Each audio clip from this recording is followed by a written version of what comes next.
अस्सलामुअलैकुम, सुबह बखैर। कैसे हैं आप सब लोग? ठीक ठाक होंगे। और डेफिनेटली सोशल मीडिया पर आपको पता तो चल ही गया होगा कि जनाब लाहौर में क्या कुछ हो रहा है। तो हम लोग गए थे लाहौर, और जब मैं लाहौर गई तो ये जो मेरा ट्रिप था वाकई बड़ा स्पेशल ट्रिप था।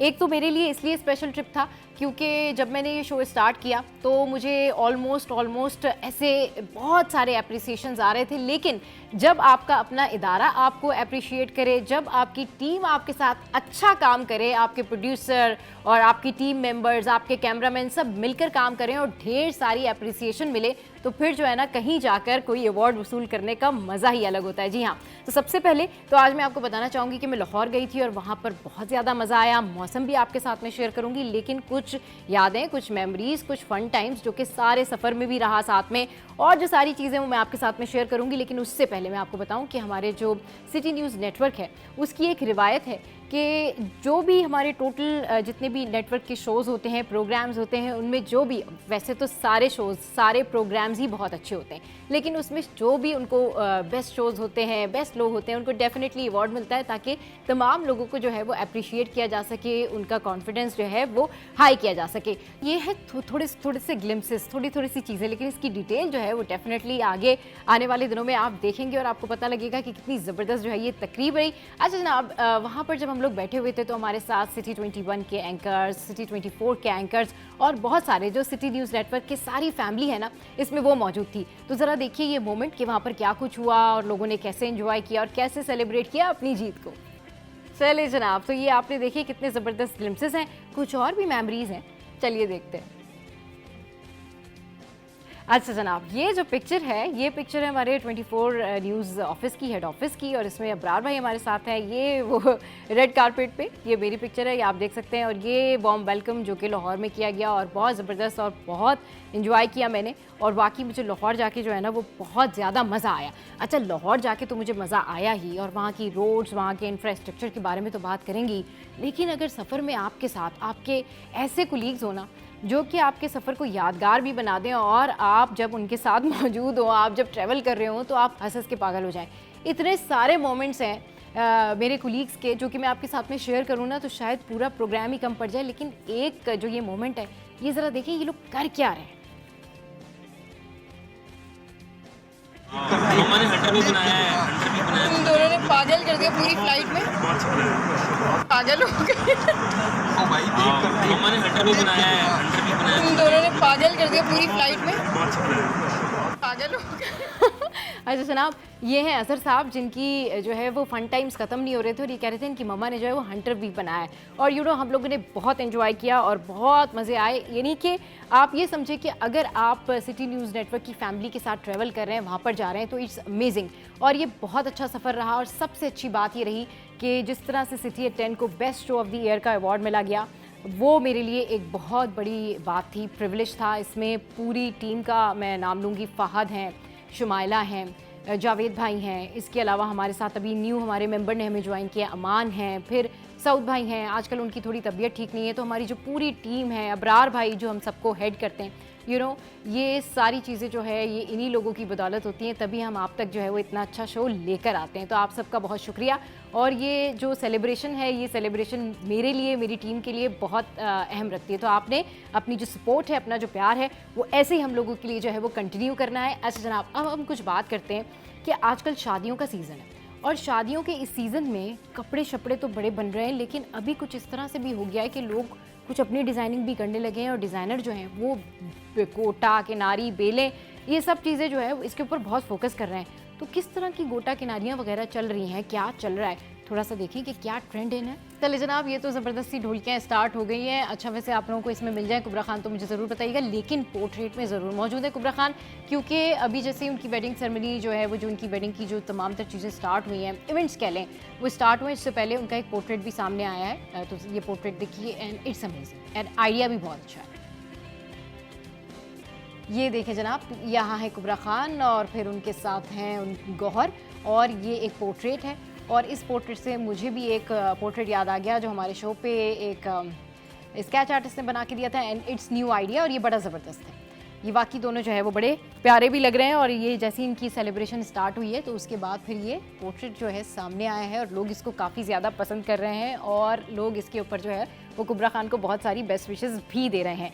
अच्छा, अब बढ़ते हैं, एक और ढोलकी की वीडियो है कुबरा खान की, तो बिना टाइम ज़ाया किए आपको दिखाते हैं। चलिए जनाब, क्या हुआ तेरा वादा। और ये गाना बहुत सारे लोगों को पसंद है क्योंकि बहुत सारे लोगों के वादे जो हैं वो पूरे नहीं हुए, लेकिन एक और वादा मैं पूरा कर देती हूँ जो है अचानक टोटके का।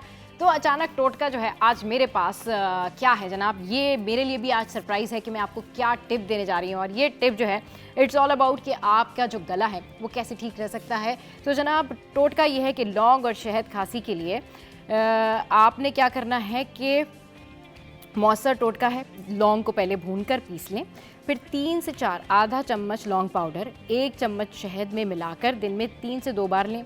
रात को 1 लौंग शहद में भिगोकर चबाएं।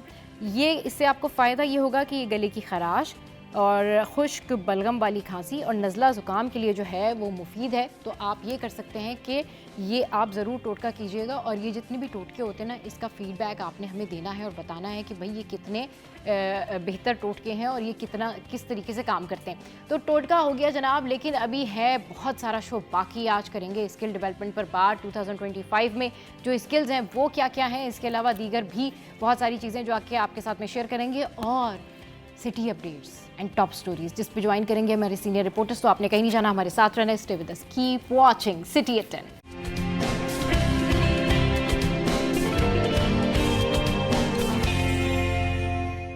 Welcome back. तो जनाब इस वक्त टाइम है टॉप स्टोरीज का, लेकिन उससे पहले होंगी सिटी अपडेट्स। लेकिन उससे भी पहले इंट्रोडक्शन हो जाए अयाज भाई का। अयाज भाई अस्सलाम वालेकुम, वेलकम टू द शो। कैसे हैं आप? Good morning. Very good morning, आप बताएं। मैं बिल्कुल ठीक ठाक। पहले सिटी अपडेट्स जो है वो शेयर करते हैं, उसके बाद फिर करेंगे अयाज भाई से बातें और पूछेंगे कि लाहौर का ट्रिप अयाज भाई का कैसा रहा। अच्छा जनाब, तो सिटी अपडेट्स में सबसे पहले हम शामिल करेंगे फ्लाइट्स।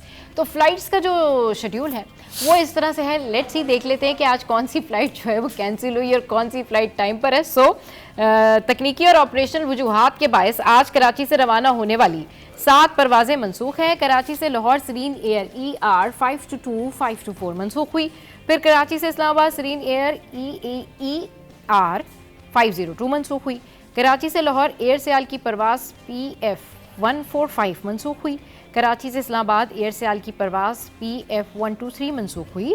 और फिर कराची से दुबई एमिरेट्स की परवाज़ EK 609 मनसूख हो गई। अच्छा, कराची से मस्कत सलाम एयर की परवाज़ OVV 516 ये हो गई है मनसूख। तो जनाब इतनी सारी परवाज़ें अगर मनसूख हुई हैं, मैं ये सोच रही थी कि जब हम लोग एयरपोर्ट पे थे और अगर हमारी फ़्लाइट कैंसिल हो जाती तो फिर वहाँ पर हम क्या करते।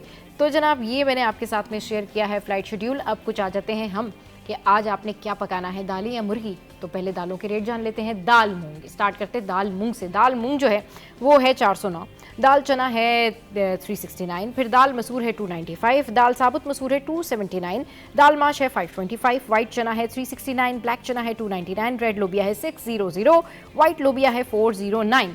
तो जनाब दालें हो गई। अब कुछ बात करेंगे हम कि जो लोग चिकन के शौकीन हैं मेरी तरह और आज जिन्होंने पकाने चिकन, वो ज़रा स्टैटिक रेट यानी कमिश्नर कराची वाले जो रेट्स हैं वो सुन लें। ख़रीदें आप अपनी मर्ज़ी से, क्योंकि डेफिनेटली आपसे दुकानदार मनमानी तो करता ही है। अच्छा, चिकन जो है वो 650 रुपये किलोग्राम, एग जो है वो 240, अंडे जो है वो 240 रुपये दर्जन है, बीफ 950 का। और साथ साथ स्क्रीन पे जो है वो आप देख भी रहे होंगे इनके रेट्स। मटन 2000। अच्छा, ये 2000 मटन पे क्यों मैं फोकस कर लेती हूँ जबकि मैं इतना मटन खाती नहीं हूँ। खैर, फ़िश जो है वो है 600 की। तो जनाब ये तो हो गए रेट्स। इसके अलावा वेदर और जो करेंसी अपडेट्स हैं वो भी स्क्रीन पर जो है वो थोड़ी देर में ऑन एंड ऑफ आपके सामने हम शेयर करेंगे। आप हमारी स्क्रीन पे जो है वो ये तमाम तर चीज़ें देख सकते हैं। अब हम कुछ बात करते हैं ख़रीदारी की। अच्छा, अब क्योंकि सर्दियां जा रही हैं और फिर स्प्रिंग सीज़न, फिर समर और दूसरे सीज़न वापस आ रहे हैं, तो सेल्स जो हैं वो भी ज़ोरों पे लगी हुई हैं। और अब जो सेल है वो है फर्स्ट स्टेप पे, ये है 30%। अच्छा, फर्स्ट स्टेप जो है ना वो शूज़ के लिए बड़ा बेस्ट है, मतलब यहाँ से अच्छे शूज़ भी मिल जाते हैं। और आई डोंट नो कि आप लोग पहले पहुँचे हैं या नहीं पहुँचे, लेकिन 30% फर्स्ट स्टेप पे सेल है। अच्छा, इंसिग्निया है, ये है 50%, अप टू 50% यहाँ पर सेल है। उनसे लंदन अप टू 70%। अच्छा, यहाँ पर कह रहे हैं कि कपड़े भी होते हैं और जूते के लिए भी, शूज़ के लिए भी है। और सर्विस जो है इनकी सर्विस पे अप टू 30%। अच्छा जी, सर्विस शूज़ ओके, ये है 30% यहाँ पर सेल है। तो ये मैंने आपके साथ में शेयर किया। आज जनाब अब सेल के बाद कुछ बात कर लेते हैं महंगी चीज़ों की, और महंगी चीज़ों में सोना सबसे महंगा। और सोने की कीमतें क्या हैं आज, क्या रहेगा सोने की कीमतों में? कुछ तो फी तोला सोना 200 रुपये इजाफे से 2,92,400 रुपये की नई बुलंदतरीन सतह पर पहुंच गया। ये लें जी, सोना इतना महंगा हो गया। 10 ग्राम सोना 171 रुपये के इजाफे से 2,50,685 रुपये का हो गया। फिर आलमी मार्केट में सोना $2 के इजाफे से 2,799 फी ऑन्स का हो गया है। 1 तोला चांदी 5 रुपये की कमी से 3,265 रुपये का हो गया है। तो ये तो जनाब हैं सिटी अपडेट्स जो कि मैंने आपके साथ में शेयर की। और इसके अलावा मौसम जो है वो, अगर उसकी मैं इन जनरल बात करूँ तो मौसम जो है वो कभी ठंडा है कभी गर्म है, लेकिन हाँ अब दिन में गर्मी होती है। और दिन में जो है आप अगर स्वेटर वगैरह वेयर किए हों तो फिर आपको लगता है कि नहीं भाई अब गर्मी हो गई तो स्वेटर जो है वो उतारना ही पड़ेगा। अयाज भाई हमारे साथ हैं। अयाज भाई अस्सलाम वालेकुम, welcome to the show once again. ये बताएं कैसे आप लाहौर का आपका ट्रिप कैसा रहा? गए थे या नहीं गए थे आप, ये बताएं। मैं नहीं गया था। नहीं गए थे? अच्छा चले जी, कुछ वो तो आप बताइए कि लाहौर का मौसम कैसा था और लाहौर का ट्रिप आपका कैसा? मेरा बहुत अच्छा ट्रिप रहा और मैंने तो इंट्रो की शुरुआत ही जो है वो लाहौर के मौसम, सेलिब्रेशन और उन तमाम तर चीज़ों से की है। खैर इट वॉज गुड ट्रिप और बहुत अच्छा, बहुत मज़ा आया। सिटी न्यूज़ नेटवर्क की जो पूरी फैमिली है वो बड़ी ज़बरदस्त है। अच्छा अयाज भाई, जो टॉप स्टोरीज़ है ना उसमें अब जहाँ पर हम बात करते हैं ना कि ड्राइवर्स की, कि हम देखते हैं कि भाई बड़े हादसात हो रहे, ट्रैफिक हादसात हो रहे, बड़ी तमाम तर जो है वो चीज़ें इस हवाले से सामने आ रही हैं। तो इस पर मैं अयाज भाई से बात करना चाहूँगी कि अब जो कम उम्र ड्राइवर हैं उस हवाले से भी जो है ना अब एक रूल बना दिया गया है। और ये रूल क्या है, क्या कुछ है, पहले इसकी ना हम रिपोर्ट देखते हैं। सलमान सलीम की ये रिपोर्ट है, उसके बाद फिर वापस आकर इस पर अयाज भाई से। अब कम उम्र ड्राइवर्स को बख्शा नहीं जाएगा। ट्रैफिक पुलिस ने डंडा उठा लिया, भारी जुर्माने भी कर डाले। लियाकताबाद 10 नंबर पर ट्रैफिक पुलिस अफसर ने कम उम्र ड्राइवर्स के खिलाफ कार्रवाई की। 9 सीटर रिक्शे को जब्त कर लिया। डीएसपी ट्रैफिक वसीम ने बताया कि कम उम्र ड्राइवर्स के खिलाफ कार्रवाई जारी है, जबकि सड़क पर मौजूद इनके स्टॉप्स को भी क्लियर किया जा रहा है। बेसिकली ये इतने सालों से यहाँ पर हैं जो कि पीछे के रिहायशी हैं इन इलाकों के, और वहाँ पथरी गलियाँ, वहाँ वो ले जा नहीं सकते, तो वो यहाँ पर खड़े करते हैं। और किसी से मैंने पूछा तो कहा 10 साल से है, कोई 15 साल से है। तो एसीएम साहब जो है उन्होंने कोशिश की थी कि कोई ग्राउंड जो है इनको दे दिया जाए। जब्त किए गए रिक्शे के ड्राइवर का कहना है कि ये हमारा रूट है और रोजाना इसी रूट पर रिक्शा चलाते हैं। रिक्शा किसका है? मेरा। लाइन के पैसे नहीं देते? वो तो अड्डे वाले लेते हैं, हमारे तो 430 रुपए। ट्रैफिक वाले वैसे नहीं रोकते? ट्रैफिक वाले वैसे हमारे को नहीं रोकते, कोई भी नहीं रोकता।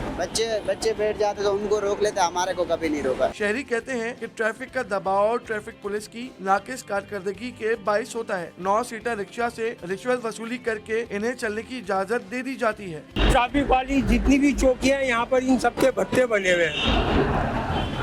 एक ट्रैफिक वाला आता है, वो उसको 50 रुपए दे देता है, वो हंसता है, बोलता है, वो चला जाता है। अगर हमारा ये निज़ाम सही हो जाए तो ये हमारे मसले मसाइल नहीं है ट्रैफिक के, यूं चुटकियों में हल हो जाए। ट्रैफिक पुलिस का दावा है कि मोटरसाइकिलों और रिक्शों की तादाद दिन ब दिन बढ़ने से ट्रैफिक की रवानी मुतासिर हो रही है। कैमरामैन अजलान के साथ सलमान सलीम, सिटी 21।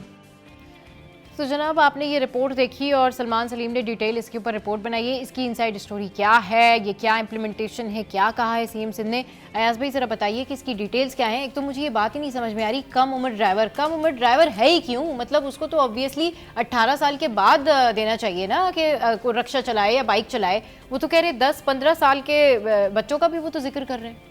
देखिए होता ये है कि ये इसके ऊपर मैंने पूरा एक 40 मिनट हमने शो करा। अच्छा। और इसी पॉइंट पे किया। और अच्छा, जो अभी अच्छा। एसओ साहब खड़े थे, इन्हीं से मैंने सवाल किया। हाँ। कि इतना बड़ा आपके यहाँ पे ये एक स्टॉप बना दिया, जो चिंची है ना खासकर, हाँ। इसके पास कोई स्टॉप नहीं है। इसको जो रूट मिलता है उसका ये है, जैसे अगर उसने 10 नंबर से जाना है और कहीं आगे लेट से कि उसने अगर वापस आना है अपना जो आगे कोई भी सुराबगोट से घूम के वापस आना, हाँ। तो उसने सराबगोट पे जाके खड़े नहीं होना, वहाँ से यू टर्न करेगा और ये चलते रहने का इसका सिलसिला है। सही। इसको रुकने का कोई इसका स्टॉप मुतय्यन नहीं है, ना कहीं इसका ऐसा कोई इनको अलाउ किया गया। हाँ। अब ये करते क्या है कि ये कोई बड़ी जगह जहाँ इनको फुटपाथ से भी, ये जो जगह है अच्छी चौड़ी जगह है। हाँ। अब जहाँ फुटपाथ है वहाँ से तकरीबन 4 से 6 फुट के फासले पे ये अपना रिक्शा खड़ा कर देते हैं। वहाँ लोग खड़े हो जाते हैं आके। यहाँ पे एक बंदा है नासिर नाम का, अच्छा, जो इस चिंची का पूरा, जिसको आप माफिया कहते हैं ना चलाने वाला, वो है वहाँ बैठा हुआ। हमें देख के तो वो तो रफू चक्कर हुआ। हमें पता तो चल गया था कि यहाँ पे ये बंदा है जो कि ये रूट देता है अपने रूट के ऊपर, यहाँ पे वो चिंची रिक्शे को चलाने की इजाज़त देता है। अच्छा, मज़े की बात यह है कि इससे एक स्टॉप पीछे आप चले जाएं तो सुपरमार्केट थाना है, जहाँ पे ये एसओ साहब का अपना खुद ऑफिस बना हुआ, जिसका चौकी बोलते हैं, वहाँ पे ये बैठते हैं। अब उसके पीछे वाली गली में जो चिंची चलता है, जो रूट है, वो गली पूरी खोद चुकी है और यहाँ से रॉन्ग वे थाने के सामने और इन्हीं की चौकी के सामने से रॉन्ग वे चिंची जाते हैं। सामने से ट्रैफिक आ रही है और रॉन्ग वे, क्योंकि उनसे मैंने वहीं रोक के उनको पूछा, मैंने कहा मुझे पकड़वाना आपका मकसद नहीं है, मकसद ये कि आप रॉन्ग वे अपनी जान भी खतरे में डाल रहे हैं, सामने से आने वाला, अब एक जाने का ट्रैक है, मेरा जहनी शऊर ये कह रहा है कि सामने से कोई नहीं आएगा, हाँ, मैं सीधी ट्रैफक चलाऊंगा, हाँ, मैं बाएं या दाएं अपनी तरफ देखूंगा, हाँ, कि मैं सामने वाले को भी देखूं कि वो उल्टा चला आ रहा है और मेरी तरफ चला आ रहा है, हाँ, ये इस शहर का अलमिया है कि लोगों को ये सिविक सेंस, ये रोड सेंस नहीं है, हाँ, कि भाई ये रूट आपको जो मेरा शऊर तो ये है कि मुझे सामने से कोई इस तरफ रॉन्ग वे नहीं आ सकता, सही, हाँ, वो पूरा 6 आदमी 8 आदमी को बिठा के वो बम लिए चला आ रहा है, वो भी एलपीजी का सिलेंडर लगाए, हाँ, और वो आके मेरे सामने आके टकरा जाए तो क्या होगा इसका फिर।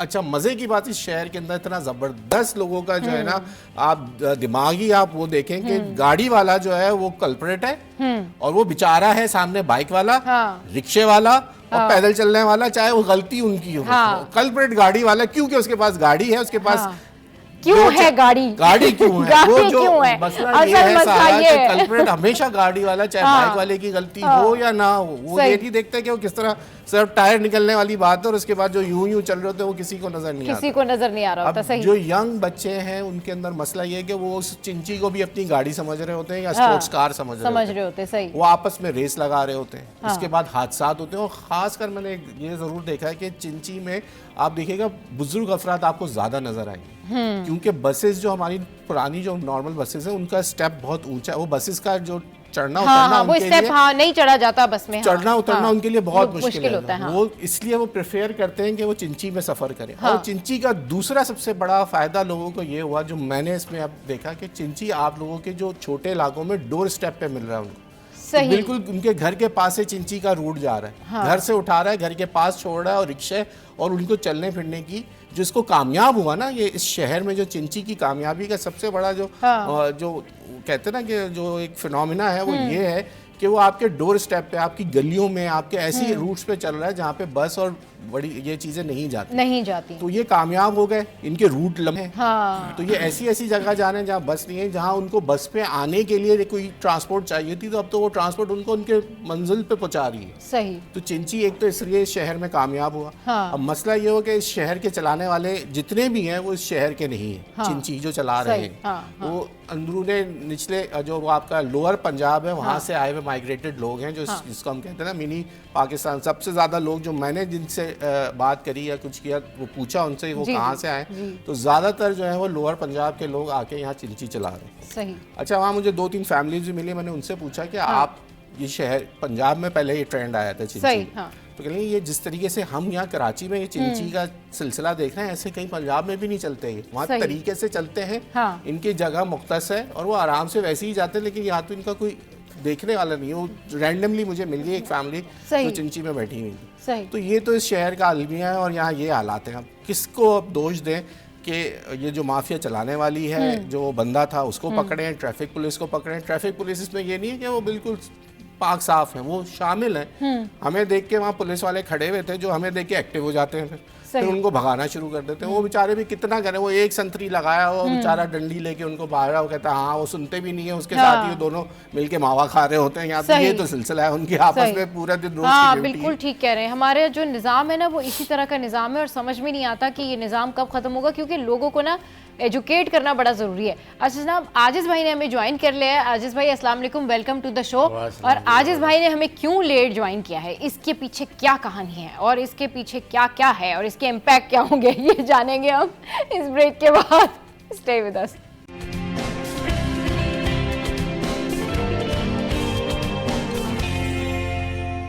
Welcome back. तो जनाब, ये रवा साल की पहली 7 रोज़ा इंसदादे पोलियो मुहिम, इसका आगाज़ हो चुका है।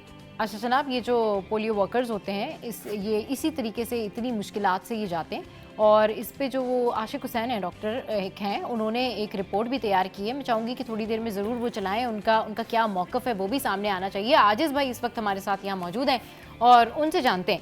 आजिज भाई, ये बताएं कि अब इस पोलियो मुहिम का आगाज़ तो कर दिया गया है और मुहिम के दौरान 10.6 मिलियन से ज़ायद बच्चों को पोलियो के खतरे पिलाए जा रहे हैं, लेकिन उसके बावजूद भी जो ये पोलियो का स्टाफ है ये शिकायत करता है कि भाई जो लोग हैं वो कोऑपरेट नहीं करते और हम यही चाहते हैं कि लोग कोऑपरेट करें। ये किस तरह का एटीट्यूड है? और ये कराची में इस तरह का एटीट्यूड सामने आना, मतलब इसके ऊपर तो काफ़ी सवालिया निशान। देखिए, दो तरह के मसाइल हैं। हाँ, एक तो ये पोलियो मुहिम जो है ये 7 फरवरी तक जारी रहेगी और सिंध हुकूमत ने ये फैसला किया है, लेकिन एक तो ये देखना पड़ेगा कि सिंध में पोलियो एक बार ख़त्म होने के बाद दोबारा आता क्यों है, उसकी क्या वजह है।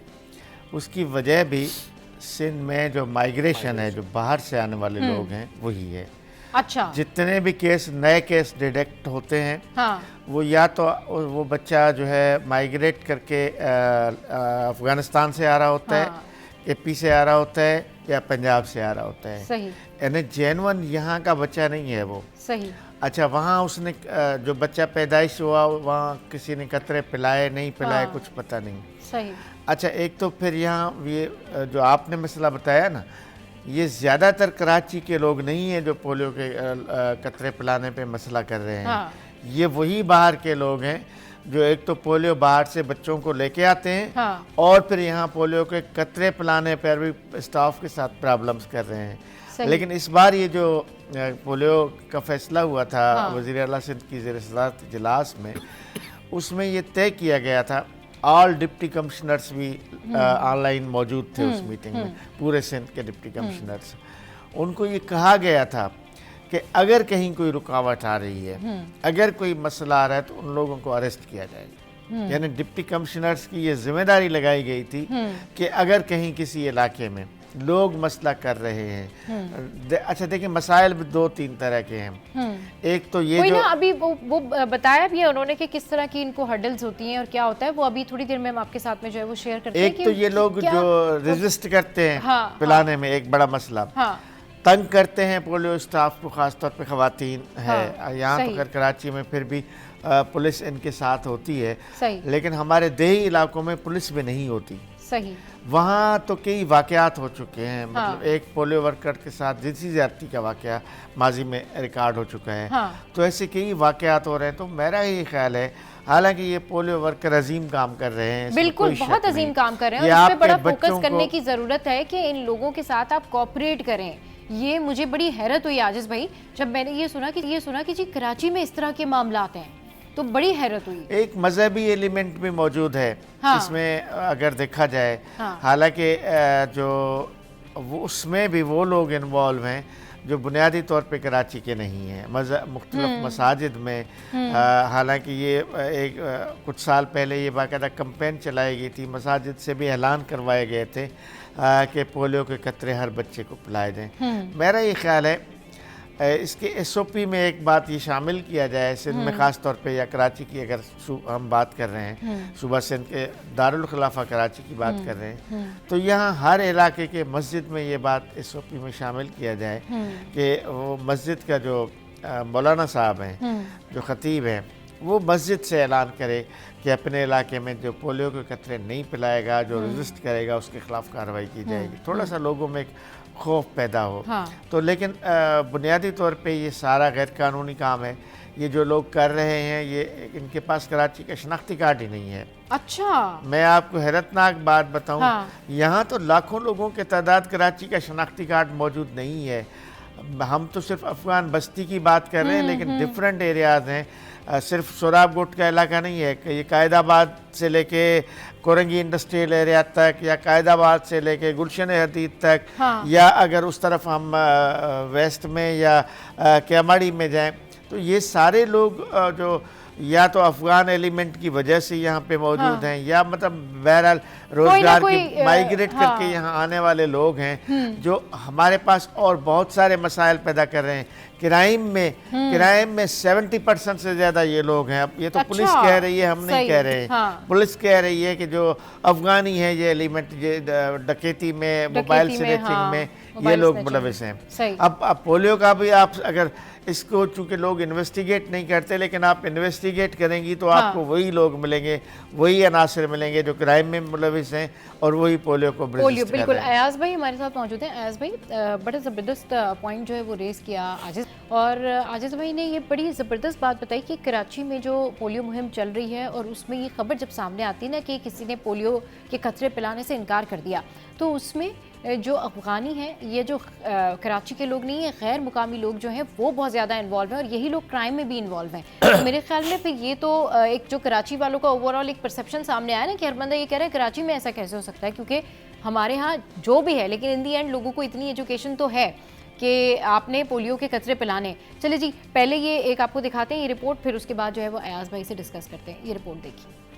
जी देखिए, बिल्कुल कराची समेत सिंध भर में इंसदाद पोलियो मुहिम का आज आगाज़ हो चुका है और आगाज़ जो है वज़ीर आला सिंध सैयद मुराद अली शाह ने वज़ीर आला हाउस में किया है और ये सिंध भर में 30 अजला में ये मुहिम जारी रहेगी, जिसके तहत 10 मिलियन से ज़ायद 5 साल से कम उम्र के बच्चों को पोलियो से बचाव के कतरे पिलाए जाएंगे। तो इस वक्त हम मौजूद हैं डिस्ट्रिक्ट साउथ में। यहाँ पर भी हमारे कैमरामैन अजलान छिपा दिखा सकते हैं कि DHO की पूरी टीम यहाँ पर मौजूद है। डिप्टी DHO डॉक्टर आशिक हुसैन और दूसरे DHO की नुमाइंदा भी मौजूद हैं। अब बच्चे भी यहाँ पे 5 साल से कम उम्र के बच्चे भी मौजूद हैं जिनको पोलियो से बचाव के लिए, ज़िंदगी भर की माजूरी से बचाव के लिए कतरे भी पिलवाए गए। तो हम बात करेंगे डॉक्टर साहबा से कि वो इस हवाले से क्या कहेंगे। आप क्या मैसेज देंगे वालिदैन को कि कितने ज़रूरी हैं ज़िंदगी भर की माजूरी से बचाने के लिए कतरे, फिर भी वालिदैन कुछ गुरेज़ा होते, क्या पैगाम देंगी? जैसे कि आप लोगों को पता है कि आज से जो है ना पोलियो कैंपेन 3 तारीख से स्टार्ट हो गया और ये 9 तारीख तक चलेगा।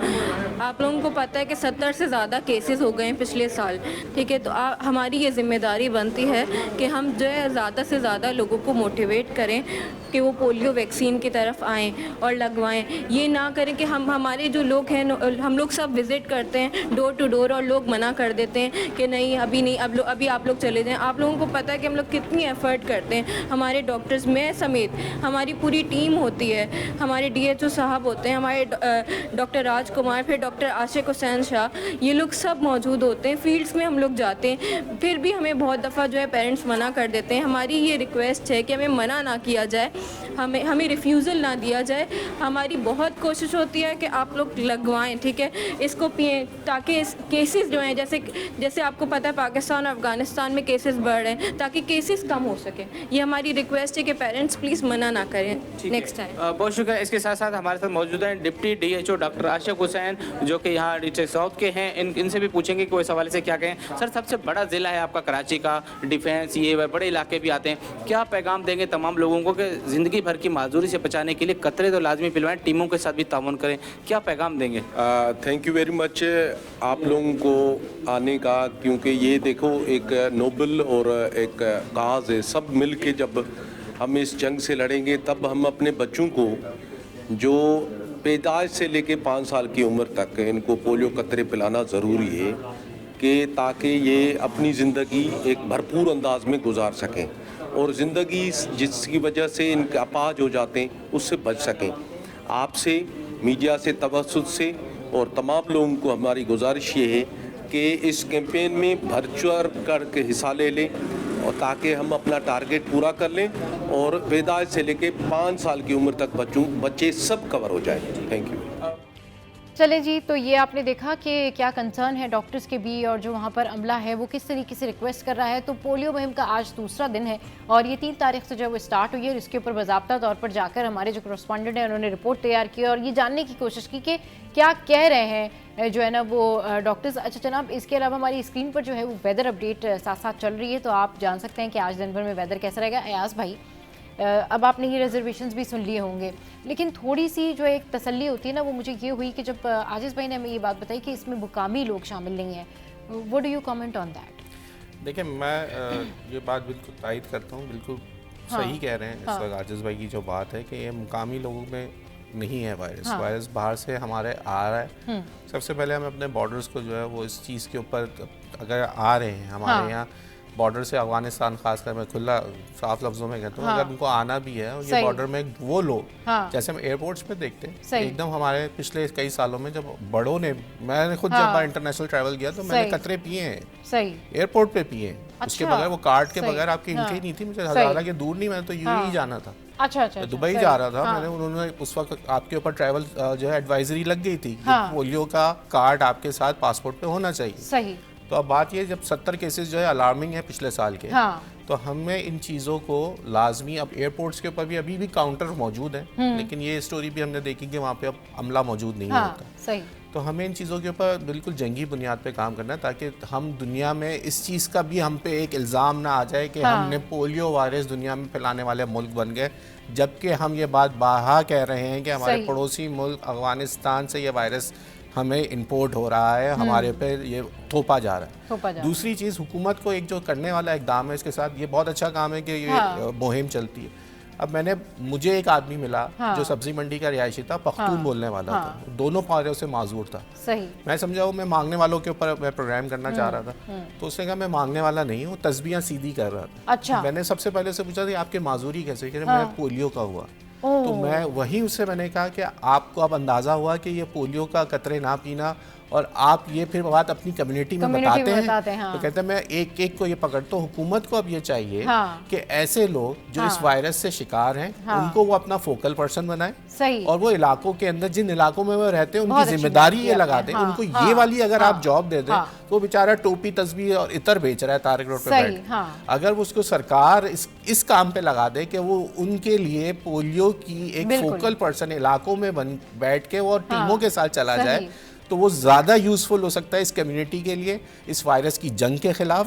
तो हुकूमत को ये काम भी करना चाहिए। अगर हुकूमत सहाफियों की या हुकूमत करस्पॉन्डेंट्स की या हुकूमत हम जैसे कुछ लोगों की बात सुन ले, तो बात ही ना बन जाए। मेरे ख्याल में इस तरह के जो ये एडवाइजेज हैं, इतनी ज़बरदस्त एडवाइस दी है अयाज भाई ने, तो आई थिंक ये ज़रूर होना चाहिए कि ये जो लोग पोलियो वायरस का शिकार हैं, इन्हीं को फोकल पर्सन बना के उन एरियाज़ में भेजा जाए, ताकि लोगों को सबक हासिल हो, लोगों को पता चले कि इनके साथ जो हुआ है वो हमारे साथ ना हो। बहुत शुक्रिया जी। एस भाई, आप कुछ कमेंट करना मैं ये चाह रहा था कि जिस लैंग्वेज में यहाँ की कम्युनिटी हो, उसी लैंग्वेज का आदमी या उसी कम्युनिटी का आदमी को ढूंढ के निकाला जाए और उसको वहाँ भेजा जाए, ताकि वो अपनी ही जबान में, ताकि उनको पता चले कि वो हमारी कम्युनिटी से ताल्लुक रखता है, और उसको समझाने में कम्युनिकेशन गैप भी नहीं होगा, और वो बताने में भी आसानी होगी। वो उसकी बात ज़्यादा समझेंगे जब वो समझेंगे कि हमारे बीच का आदमी है। अजीत भाई, आपका इस पे कमेंट जल्दी। नहीं, देखिए बात बहुत क्लियर है, इन्होंने वाजे कर दिया कि दुनिया में सिर्फ 2 ही मुल्क बचे हैं जहां पोलियो केसेस हो रहे हैं, पाकिस्तान और अफगानिस्तान। लेकिन पाकिस्तान का कसूर सिर्फ ये है कि पाकिस्तान में अफगानिस्तान से लोग आ रहे हैं, इस वजह से यहाँ पे पोलियो ट्रैवलिंग करके यहाँ पे मैंने जैसे बताया कि पोलियो आ रहा है। सबसे अहम जो चीज़ है ना, ये मुहिम वगैरह तो चलती हैं गैर मुल्कियों को और इलीगल इमिग्रेंट्स को निकालने के, लेकिन सारी मुहिम नाकाम हो जाती है। बुनियादी बात तो कराची को इलीगल इमिग्रेंट से रोकना सबसे अहम इशू है। बहुत सारी बीमारियां, बहुत सारे मसाइल, क्राइम हो, पोलियो हो, और बहुत सारे इशूज़ हैं जो सिर्फ इलीगल इमिग्रेंट्स की वजह से इस शहर में। चलिए जी, बहुत शुक्रिया आजिज़ भाई और अयाज भाई हमारे शो पर आए, और बहुत अच्छी टॉप स्टोरीज़ के ऊपर डिस्कशन हुई। और ये जो सजेशन है, ये मेरे ख्याल में रेलेवेंट जो गवर्नमेंट के लोग हैं उनको ज़रूर पिक करना चाहिए। अभी वक्त तो एक ब्रेक का, ब्रेक के बाद जब वापस आएंगे तो लेकर जाएंगे आपको 90s में, और 90s का करेंगे म्यूजिक डिस्कस। आपने कहीं नहीं जाना, हमारे साथ रहना।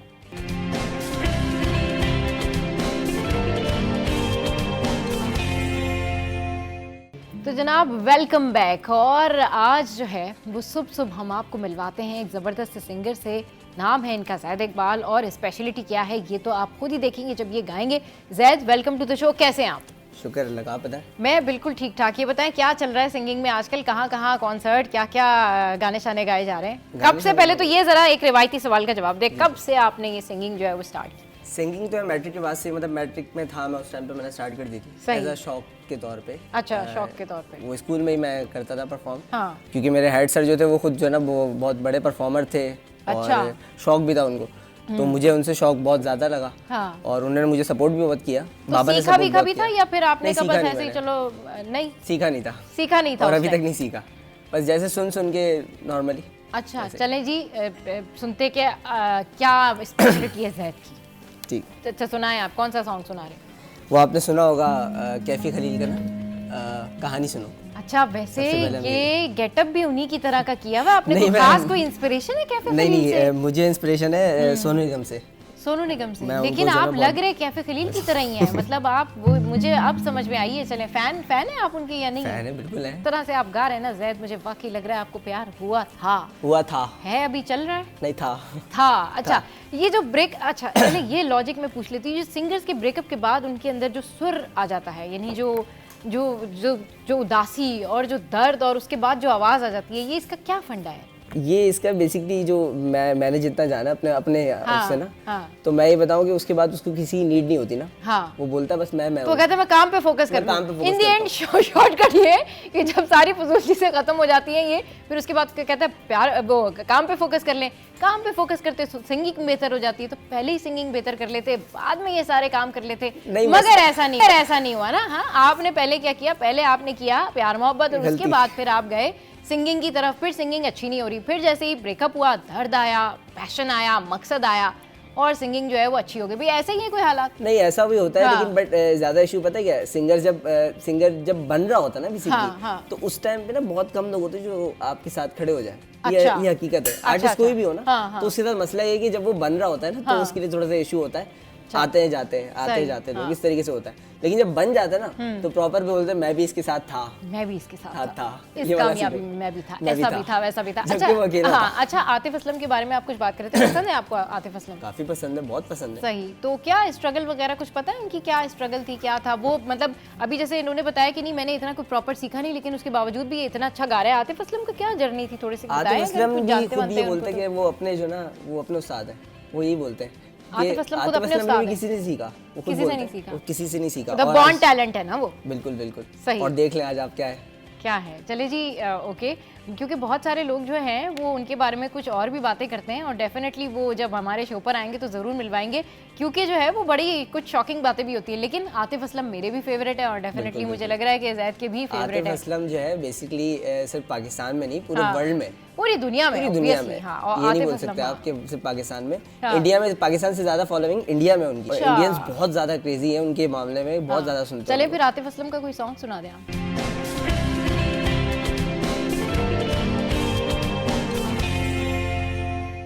Welcome back. तो जनाब, सबसे पहले विश करते हैं बर्थडे, और ये जो बर्थडे है ये एक बच्चे की है, और ये इसकी पहली बर्थडे है। तो पहली बर्थडे पे बहुत सारी हैप्पी बर्थडे टू यू। और ये किनके बेटे हैं?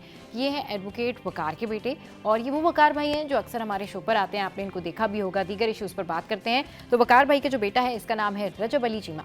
तो आपको बहुत बहुत मुबारक हो रजब अली, ये first birthday, happy birthday to you. अच्छा जनाब, तो शो के शुरू में मैं अपनी टीम की जो पार्टिसिपेशन है, जो टीम की सारी मेहनत है, उसके हवाले से कुछ लोगों का नाम ले रही थी। डेफिनेटली पूरी टीम जो होती है इसमें इन्वॉल्व होती है, लेकिन क्योंकि जल्दी जल्दी में कुछ नाम मिस हो जाते हैं, तो ऐसा ना हो कि किसी का नाम मिस हो जाए। तो उन सब लोगों का भी जो है कॉर्पोरेट ताउन हमारे साथ में रहता है। और ये जो हमारे DSNG के एक मेंबर हैं जमशेद भाई, ये भी हमारी टीम का हिस्सा है। इसके अलावा OB इंचार्ज जो हैं इमरान भाई, वो भी हमारे साथ होते हैं। ऑडियो इंजीनियर साजिद भाई, जिनकी वजह से हमारी आवाज़, मेरी आवाज़, गेस्ट की आवाज़ आप तक पहुँचती है।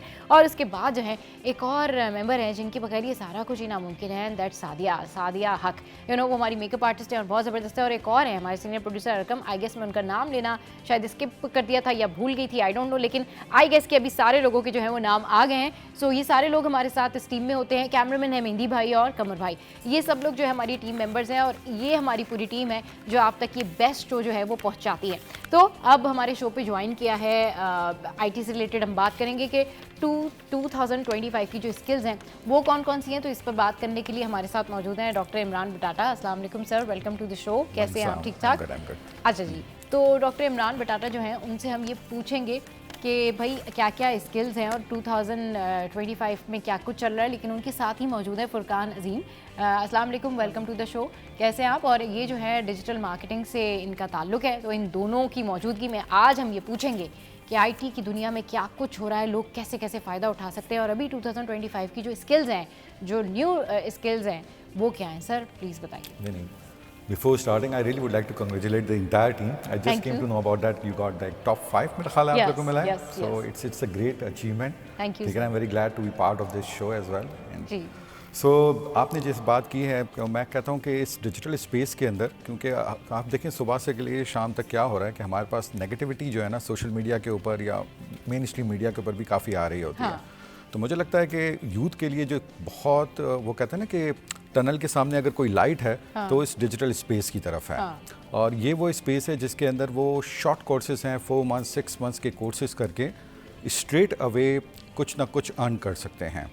सो मैं इसमें कुछ आपके शो के अंदर कुछ हाईलाइट भी करूंगा कि कुछ स्किल सेट्स ऐसी हैं जो कि वेरी मच इन्वॉल्व है, कुछ स्किल सेट्स तो ऐसी है जिसकी रिक्वायरमेंट सिर्फ पाकिस्तान में नहीं है, इसकी रिक्वायरमेंट पूरी दुनिया में है। सही। हाँ, तो लाइक फॉर एग्जांपल अगर मैं आपको बात बताऊं कि लास्ट वर्ल्ड इकोनॉमिक फोरम के ऊपर 2 चीज़ें आइडेंटिफाई की गई हैं और ये वो 2 चीज़ें आइडेंटिफाई की गई हैं जिसकी डिमांड बहुत ज़्यादा है बट सप्लाई कम है।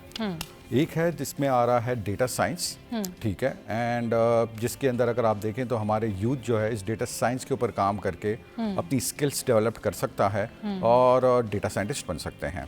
So this is also very much important. And the other they have highlighted that's basically information security. और इंफॉर्मेशन सिक्योरिटी अब आप देखें जिस तरीके से हम डिजिटल ट्रांसफॉर्मेशन की तरफ पूरी दुनिया जा रही है, कैशलेस की तरफ पूरी दुनिया जा रही है, तो जब भी आप इंफॉर्मेशन की बात करेंगे तो आपको होगा कि नहीं यार मुझे अपनी इंफॉर्मेशन, मेरी प्राइवेसी वो सिक्योर भी होनी चाहिए। तो इंफॉर्मेशन सिक्योरिटी जो है वो भी इक्वली इंपॉर्टेंस है। साथ साथ अगर मैं बात करूँ कि आजकल मैंने देखा है, नोटिस किया है कि हमारे बहुत सारे स्टूडेंट्स हैं या हमारे बहुत सारे यूथ हैं, अगर मैं इसकी डेफिनेशन दूँ फॉर एग्जांपल 18 to 22 तक की अगर मैं बात करूँ, जो ए लेवल्स किया है, जिन्होंने मैट्रिक या ओ लेवल्स किया हुआ है, तो वो क्या कर रहे होते हैं, वो छोटे छोटे से अपने शॉप्स स्टार्ट कर देते हैं, ऑनलाइन शॉप्स, ठीक है, with the help of the skill of digital marketing. आप बिलीव करें they are doing pretty good as well. So I used to say that कि इस डिजिटल स्पेस के अंदर, क्योंकि पाकिस्तान के पास सबसे बड़ा एडवांटेज जो है ना वो क्या है कि पाकिस्तान के पास सबसे बड़ा एडवांटेज हमारी पॉपुलेशन का है। तो हमारी पॉपुलेशन अगर आप देखें तो अगर मैं इस मोबाइल फ़ोन यूज़र्स की बात करूं तो हम जो है वो टॉप 10 इन द वर्ल्ड है। ठीक है, हाँ, top 10 in the world, top 10 in the world. हाँ, मोबाइल फ़ोन यूज़ करने में। हाँ, और अगर आप स्मार्टफोन यूज़र्स की मैं बात करूं तो वो भी around top 10 in the world के अंदर हम आ रहे हैं। सो जस्ट इमेजिन के तो कितना बड़ा रूम हमारे पास ये अवेलेबल है। और इस रूम को हम क्या कर सकते हैं, उसका बेनिफिट उठा सकते हैं। अगर आप दूसरे यूरोप के कंट्रीज की बात करते हैं, उन सब का नंबर 50, 60, 70 के करीब आ रहा है, क्योंकि हमारे पास ये यूथ अवेलेबल है। और फॉर एग्जांपल एक छोटी सी एग्जांपल दूं कि अगर हमारा यूथ कोई फेसबुक का कोई चैनल बना के, इंस्टाग्राम का कोई चैनल बना के कुछ सर्विसेज भी बेचना स्टार्ट कर देता है, कुछ क्लोथिंग लाइन स्टार्ट कर देता है, या कुछ अपनी फूड बिजनेस स्टार्ट कर देता है, तो मैंने देखा है कि मेरे बहुत सारे students what they are doing, they are making very good decent amount of money as well. और उसमें उनको कहीं जाने की ज़रूरत नहीं है। तो the point I would like to make here कि ये वो स्किल सेट्स हैं जिसके ऊपर जाकर आप खाली अपनी लाइफ नहीं चेंज कर सकते, मैं कहता हूँ आप कंट्री की लाइफ भी चेंज कर सकते हैं। कंट्री की लाइफ भी चेंज कर सकते हैं। अच्छा सर, आईटी सेक्टर में जो हम बहुत अच्छा काम भी हो रहा है, मैं आपसे ये पूछना चाहूँगी कि जो यूट्यूब है, इस हवाले से अगर देखा जाए तो इसमें भी बड़ी एडवांस चीज़ें आती जा रही हैं। इस हवाले से भी इसमें भी काफ़ी चीज़ें ऐसी हो रही हैं कि लोग इससे बहुत ज़्यादा फ़ायदा उठा सकते हैं। और ये भी it's a part of technology and IT के आप किस तरीके से जो है वो रिप्रेजेंट कर सकते हैं अपनी प्रोडक्ट को, और किस तरह से लोग जो है वो आपको एक्सेप्ट करते हैं ऑन यूट्यूब।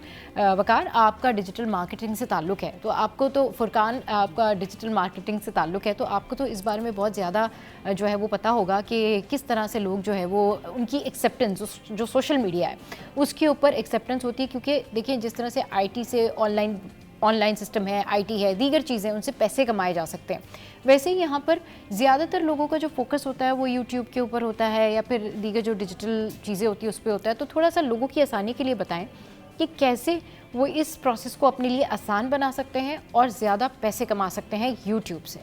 सबसे पहले thank you for having me जी।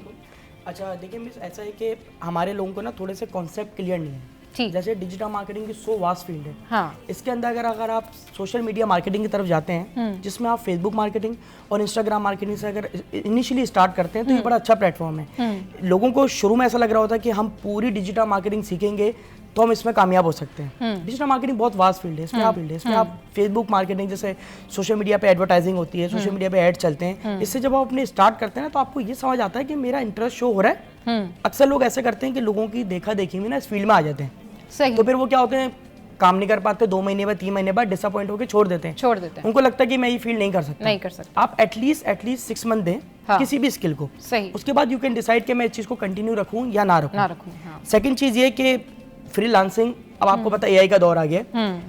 आज से मैं बात करूं, जब कोविड आया था तो मेजोरिटी लोगों को आफ्टर कोविड ही पता चला कि डिजिटल मार्केटिंग और फ्रीलांसिंग भी कोई चीज़ होती है।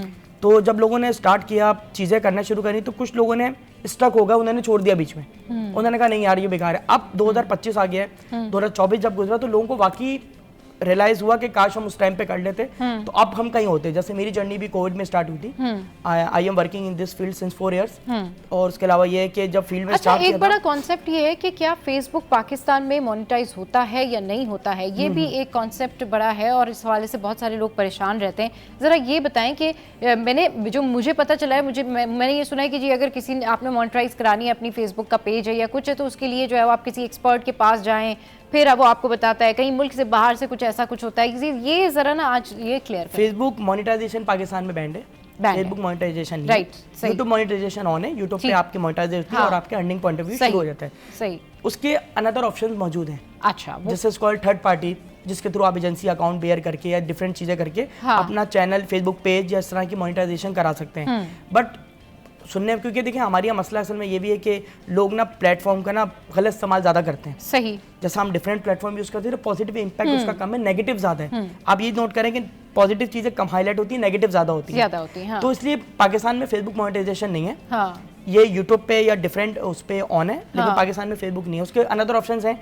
आप थर्ड एजेंसी अकाउंट या इस तरह करके अपनी मोनेटाइजेशन तो वो लीगल होता है कि अगर आप लीगल पार्टी से उसमें ना कुछ चैलेंजेस फेस होते हैं। अच्छा, जैसे कि क्या, अगर किसी ने अपना फेसबुक मोनेटाइज करवाने के लिए, बहुत सारे लोग मैंने सुना इस तरह से कर रहे होते, तो मैंने कहा कि उन लोगों को भी जरा पता लगे कि जो लोग इस सेंस में जो है परेशान होते हैं कि भाई क्या करें, हमारे पेजेस के ऊपर इतने ज्यादा लाइक्स हैं, फॉलोवर्स हैं, मगर हमारा पेज मोनेटाइज नहीं है, तो उन लोगों अर्निंग पॉइंट ऑफ व्यू से यस, देखिए पेमेंट का मसला बनता है। ठीक है। उसके अलावा ये है कि आपका जब चैनल, जैसे लेट से मैं अगर कंपेयर करूं यूट्यूब की, जब आपका चैनल मोनेटाइज हो जाता है, चीज़ें हो जाती हैं, तो उनका एक क्राइटेरिया होता है कि इतने सब्सक्राइबर्स हो, इतनी व्यूअरशिप हो, तो वो आपको गूगल एडसेंस की पिन प्रोवाइड करते हैं और आपका एक क्राइटेरिया कंप्लीट हो जाता है। जी। I am talking about Facebook. हाँ, फेसबुक पे ऐसा है कि देखिए राइट नाउ आप फेसबुक पेज बनाते हैं, इंस्टाग्राम पेज बनाते हैं। अब ऐसा हो गया है, मैं आपको एक प्लस पॉइंट बताऊं कि हम नॉर्मल से नॉर्मल पर्सन भी ब्लू टिक ले सकते हैं। अच्छा। हाँ, पहले नहीं ले सकते थे, पहले वो सिर्फ सेलिब्रिटीज या इन्फ्लुएंसर्स को मिलता था। अब हम मंथली ब्लू टिक ले सकते हैं। ठीक। उससे फायदा क्या होता है कि फेसबुक का एक एल्गोरिथम होता है, वो ये सेट हुआ होता है कि जैसे लेट से आपने किसी को कमेंट किया या कोई चीज करी, तो जिसको ब्लू टिक होता है ना, वो प्रोफेशनलिज्म नजर आता है। ठीक। वो प्रोफाइल ज्यादा हाईलाइट हो जाती है। ठीक। फिर सजेशंस और ऑप्शन ज्यादा आपको नजर आ रहे होते हैं। सही। मोनेटाइजेशन राइट नाउ अभी नहीं है, लेकिन सुनने में आ रहा है as soon as possible, might be possible ये ऑन हो जाए। या थर्ड पार्टी वाला ऑप्शन मैं इसलिए भी नहीं बताता क्योंकि एथिकली वो सही नहीं है, और सेकंडली मीनवाइल पेमेंट्स, उसमें आपका पेज भी हैक हो सकता है और पेमेंट्स के भी बड़े मसले हो सकते हैं। पेमेंट्स के भी इश्यूज हो सकते हैं। हमें तो पाकिस्तान से ऑपरेट कर रहे हैं ना, तो एक्चुअली पाकिस्तान से बड़ी ब्लेसिंग एक चीज अच्छी है कि फेसबुक एडवर्टाइजिंग पाकिस्तान से ऑन है। आप फेसबुक कुछ ऐसे प्लेटफॉर्म से जहां से आप एडवर्टाइजिंग पाकिस्तान से नहीं कर सकते। अच्छा। अलाउ नहीं है। सही। फेसबुक और इंस्टाग्राम पे आप बैठ के एडवर्टाइजिंग, स्पॉन्सर्ड की कैंपेन्स वगैरह लगा सकते हो। अच्छा। ये प्लस एक पॉइंट है जिसके थ्रू आप अपनी एंगेजमेंट और कंटेंट मतलब आप ये कह रहे हैं कि जिन लोगों का फेसबुक पेज अगर मोनेटाइज नहीं भी है, वो कम से कम एडवर्टाइजिंग के थ्रू स्पॉन्सर कैंपेन चला सकते हैं। हाँ, स्पॉन्सर कैंपेन चला सकते हैं। This is very good. So अभी फुरकान का ये भी बताना है कि बहुत जल्द जो है इस तरह से मोनेटाइज शायद ऑन होने जा रही है, तो आप लोग जल्दबाजी में जो है वो अपने पेज के साथ कुछ ऐसा ना करें कि आपकी जो मेहनत है वो रायगा जाए। शो में या वक्त एक ब्रेक के बाद जब वापस आएंगे तो फिर दीगर टॉप स्किल्स के ऊपर डिस्कशन करेंगे कि 2025 में क्या क्या ऑप्शंस हैं जो कि हमारे यंगस्टर्स उसको कैरी कर सकते हैं और पैसे कमा सकते हैं।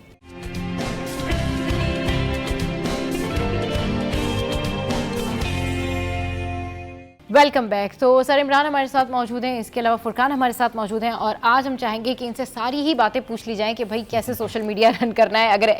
अगर आपके पास कैंपेनिंग या एडवर्टाइजिंग कैंपेन है तो आपने उसको कौन कौन से ऑप्शंस करके फिर अपनी एडवर्टाइजिंग ऑन करनी है। अभी मुझे फुरकान बता रहे थे ब्रेक के लिंक में कि भाई आप अवेयरनेस कैंपेन भी चला सकते हैं, सेल कैंपेन भी चला सकते हैं। बहुत सारे लोगों को ये बात शायद पता ही नहीं होती कि हमारे पास जो अवेलेबल ऑप्शंस हैं वो क्या क्या है। सर जरा थोड़ा सा आप इन स्किल्स के ऊपर बात करें। आप बता देता हूँ, अगर आप फोकस करना चाह रहे हैं सोशल मीडिया मार्केटिंग के ऊपर जी, और मैं अक्सर कहता हूँ कि स्टिल पाकिस्तान में 2025 में इंस्टाग्राम की एडवर्टाइजमेंट जो है it's one of the cheapest in the world. या सही। सो द पॉइंट इज कि ये चीपेस्ट मैं क्यों कह रहा हूँ कि अगर आप लीड कन्वर्जन अगर आप देखते हैं, क्योंकि for example if you are saying कि yes sir I am selling this stuff और at the end of the day you are looking for the customers, right.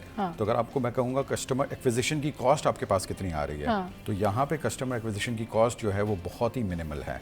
इसीलिए मैं कह रहा हूँ कि पाकिस्तान में जो यूथ जो है वो इस तरफ आता है तो उसमें सक्सेस का रेशो जो है बहुत तेज़ी से आ जाता है। इसकी वजह है कि उसको स्ट्रेट अवे कस्टमर्स मिलना शुरू हो जाते हैं। जैसे भी आपने कैंपेन्स की बात की, कैंपेन्स चलाना जो है वो इतना आसान इन्होंने कर दिया है। और मैं एक बात है ना आपकी ऑडियंस से भी पूछता हूँ और आपसे भी पूछता हूँ, ठीक है, और इसका आपने मुझे ब्लंटली जवाब दिया। जी बिल्कुल, ठीक है।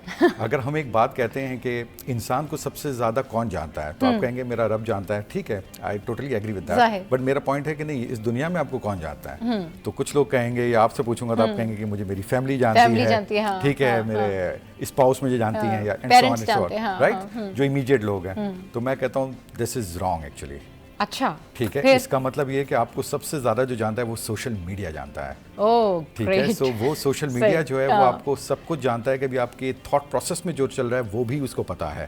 ठीक है, तो अगर आप देखें तो अब आपकी इनकी कैंपेन्स का एल्गोरिथम इतना रोबस्ट हो चुका है कि अगर मुझे राइट ऑडियंस की तरफ जाना है तो with the help of the Meta और with the help of the Google PPC I can basically go there as well. Okay. ठीक है, so for example उसके पास ये भी आइडिया है। मैं आपको एक बड़ी इंटरेस्टिंग सी एग्जांपल शेयर करता हूँ। The other day I got a chance to work with one of the foreign client और वो कैलिफोर्निया बेस्ड क्लाइंट था और वो जो था वो they are basically providing the attorney services specifically for the divorcee। अच्छा, ठीक है, सही। So the point is कि हमने देखा डिवोर्स लोगों के लिए वो सर्विसेज प्रोवाइड कर रहे हैं, वो प्रोवाइड कर रहा था, कैलिफोर्निया में था। तो हमने क्या किया, आप बिलीव करें, जब हमने उसकी कैंपेन चलाई तो फेसबुक ने हमें, अब मेटा ने इतना ज़्यादा हमें कर दिया कि यार कौन कौन से ऐसे लोग हैं जो कि ये सर्विसेज ढूंढ रहे हैं, तो स्ट्रेट अवे हमने उन्हीं को टारगेट किया। तो बिलीव करें कि वो उनकी जो कन्वर्जन लीड थी तो वो हो गया कि यार ये तो बड़ी ज़बरदस्त आपने काम किया है। तो मैंने यही कहा कि यार ये देखा जाए तो हमारा काम नहीं है। द पॉइंट है कि इनका एल्गोरिथम इतना रोबस्ट हो चुका है कि आपका कस्टमर एक्विजिशन जो है ना वो बड़ा ज़बरदस्त और बहुत तेज़ी से कन्वर्ट हो जाता है। So this is one of the area where our students और youth can basically work with that as well, और they can start their own business to.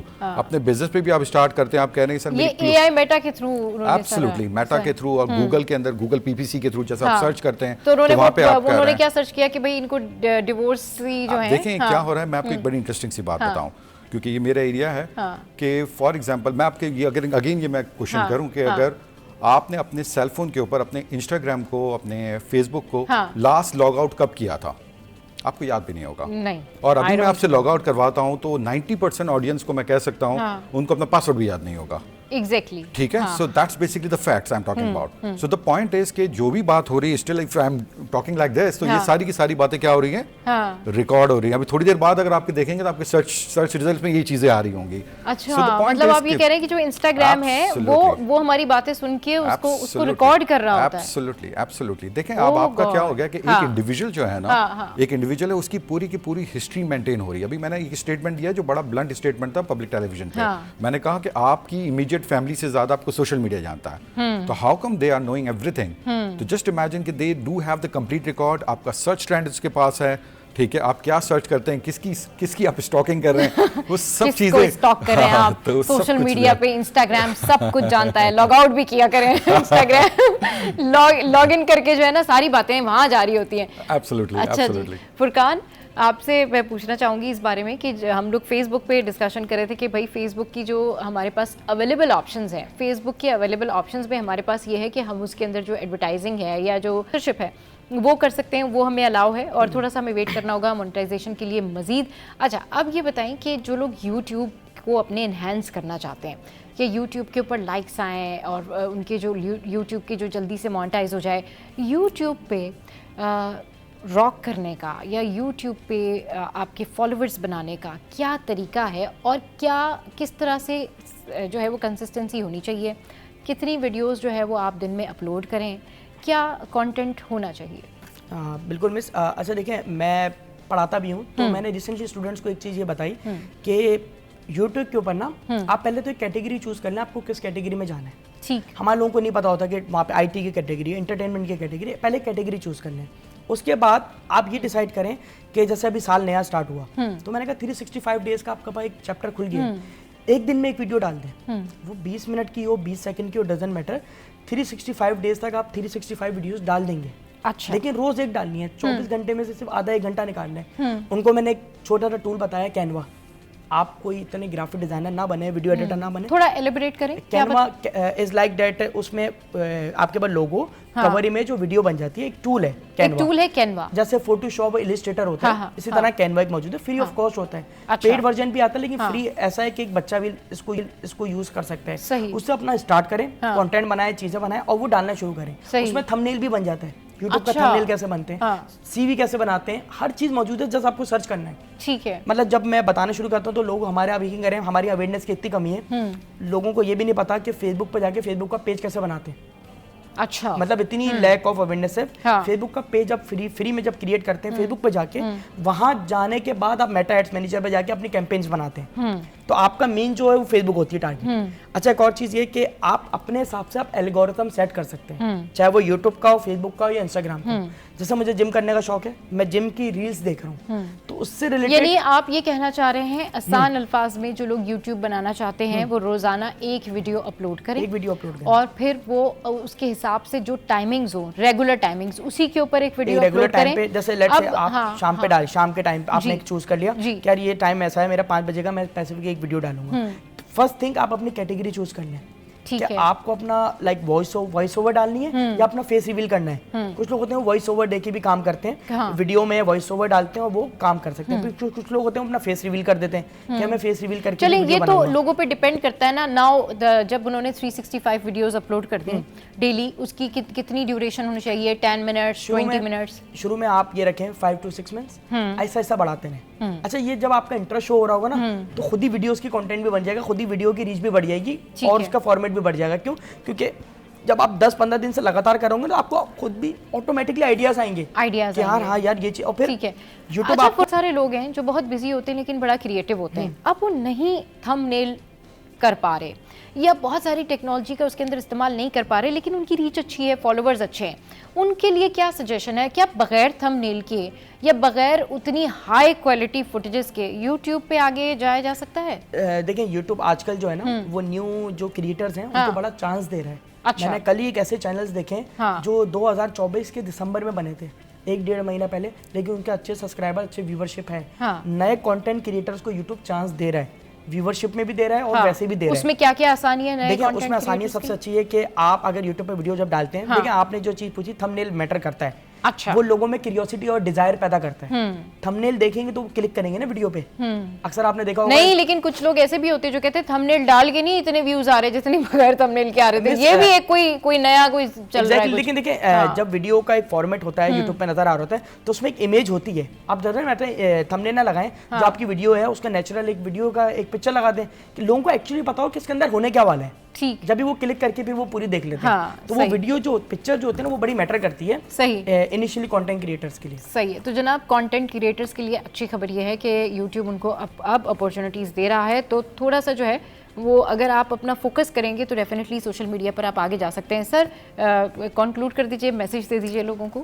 अच्छा, बस कंक्लूड करते हुए मैं एक चीज़ कहता चलूँ, मेरा ख्याल है कि वो थोड़ी सी प्रोडक्टिव होगी इस यूथ के लिए, कि होता है ना कि किसी की भी लाइफ में हम चाहते हैं कि वो रिग्रेट नहीं हो, राइट? कोई नहीं चाहता कि मेरी लाइफ में रिग्रेट हो। तो मैं कह देता हूँ कि ये इस डिजिटल स्पेस में अगर आज का यूथ काम नहीं करेगा तो अपनी लाइफ में बहुत बड़ा रिग्रेट लेकर जाएगा। आई विश हमारे पास थोड़ा ज़्यादा टाइम होता, मैं एक आध चीज़ और ऐड ऑन करता चलूँ। सोशल मीडिया, जैसे हमने काफ़ी बात की, अगेन इसकी बड़ी इंपॉर्टेंस है, बट मैं अक्सर एक बात कहता हूँ कि अगर आपने अपनी लाइफ में अमेजोन को नहीं किया एट दिस पर्टिकुलर टाइम, तो आप बिलीव करें एक बहुत बड़ा रिग्रेट जो है ना आप अपनी लाइफ में लेकर जा रहे हैं। So this is the right time, और मैं समझता हूँ कि $500 से $1000 कमाना in this digital space time, believe me, that's peanuts for us as well. चले जी, बहुत शुक्रिया। इमरान सर हमारे साथ मौजूद थे और फुरकान हमारे साथ मौजूद थे, एंड आई होप कि आज जितने आप लोगों के सोशल मीडिया से रिलेटेड, डिजिटल मार्केटिंग से रिलेटेड रिजर्वेशंस थे, उनके जो जवाबात हैं वो आपको मिल गए होंगे। शो में यहाँ वक्त एक ब्रेक के बाद जब वापस आएंगे तो फिर बात करेंगे वर्ल्ड कैंसर डे पर। Stay with us, keep watching City at 10।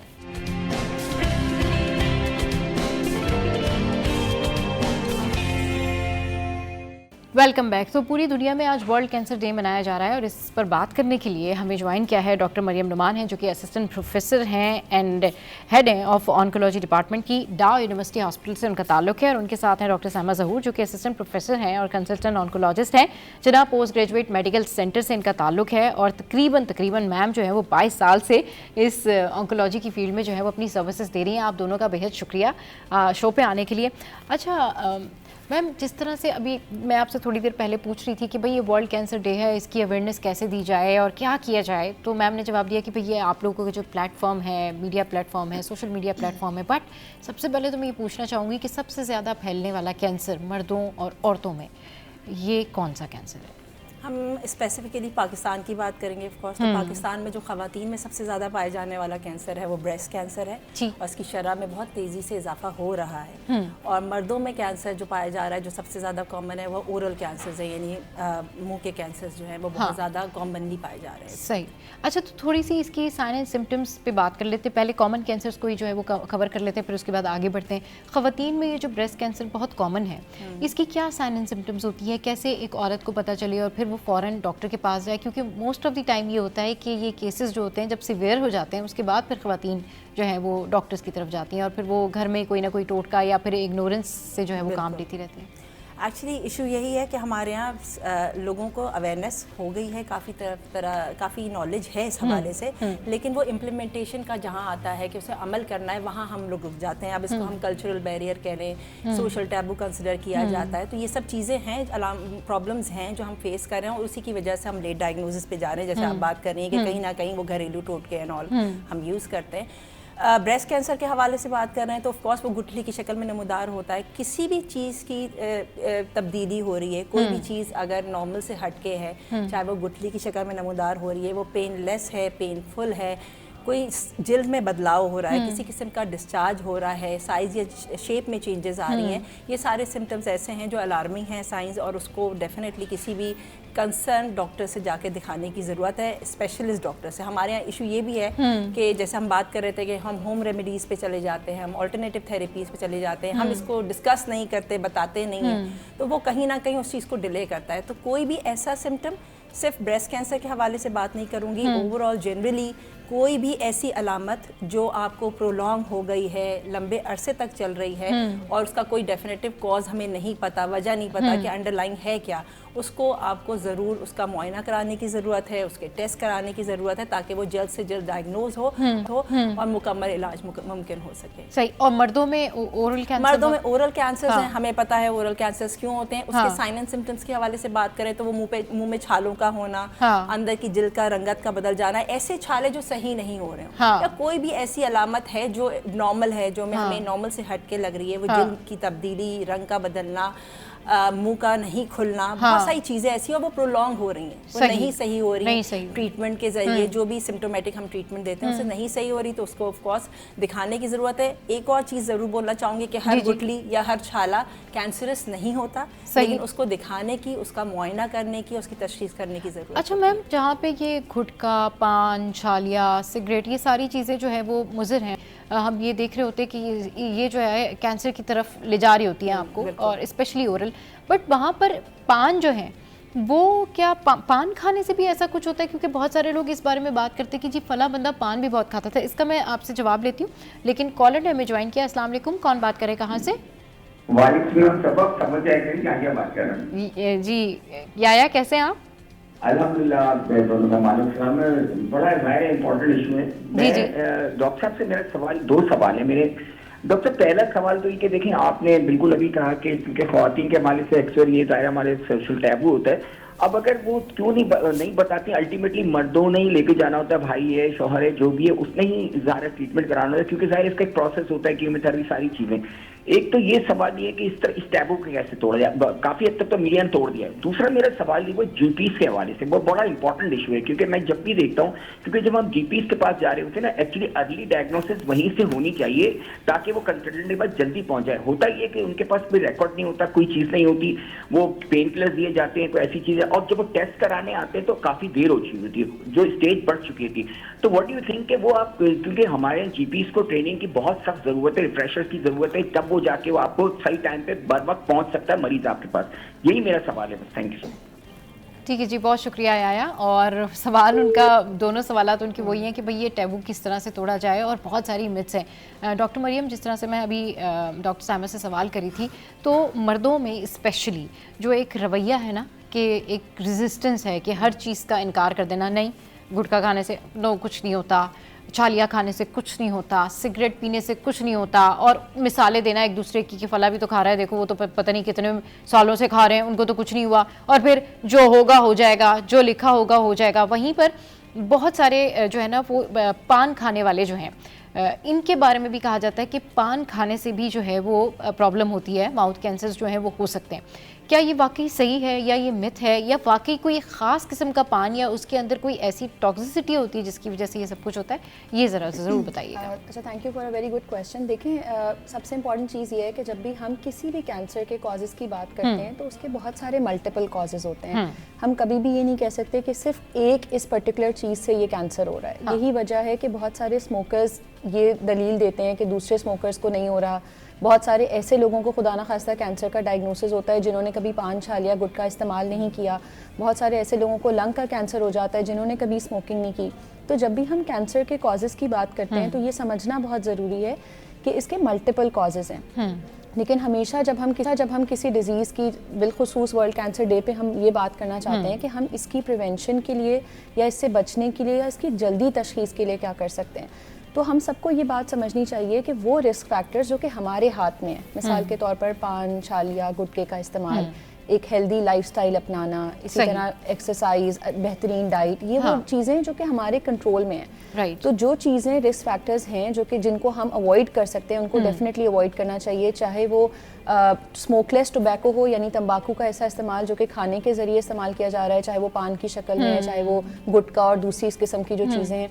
इसी तरह स्मोकिंग का भी इसी तरह है कि ज़रूरी नहीं है कि हर स्मोकर को कैंसर हो, लेकिन क्योंकि ये एक नोन रिस्क फैक्टर है तो तमाम लोगों को चाहिए कि वो आहिस्ता आहिस्ता करके अपनी स्मोकिंग क्विट करने की कोशिश करें, क्योंकि ना सिर्फ ये उनके खुद के लिए डेंजरस है बल्कि उनके साथ लेट्स से इसके अर्ली सिम्टम्स क्या होते हैं अगर किसी को खुदा न खास्ता ये कैंसर की तरफ जो है वो जा रहा हो मामला उसका, यानी उसका कोई साइन एंड सिम्टम उसको ये इंडिकेट कर रहा हो कि भाई इट्स कैंसर, खुदा न खास्ता, तो उसके अर्ली सिम्टम्स क्या होते हैं कि उसको फ़ौरन से कोई पिक कर ले या जज कर ले और चले जाएं डॉक्टर के, दिखा दें, मतलब देर ना करें? देखिए, हम जब साइंस एंड सिम्टम्स की बात करते हैं तो मुख्तलिफ कैंसर्स के मुख्तलिफ साइंस एंड सिम्टम्स होते हैं, लेकिन लोगों को आगाही देने के लिए और समझने के लिए ये बात ज़रूरी है कि कोई भी ऐसी अनयूजुअल चीज़ जो कि पहले नहीं हो रही थी, मिसाल के तौर पे कोई ऐसा ज़ख़म है जो पहले नहीं था और अब वो ठीक नहीं हो रहा, कोई ऐसी गिल्टी है जो पहले नहीं थी अब हुई है, वज़न में खुदा न खास्ता तेज़ी से कमी आ रही है, मुस्तकिल बुखार का रहना है, थकावट है,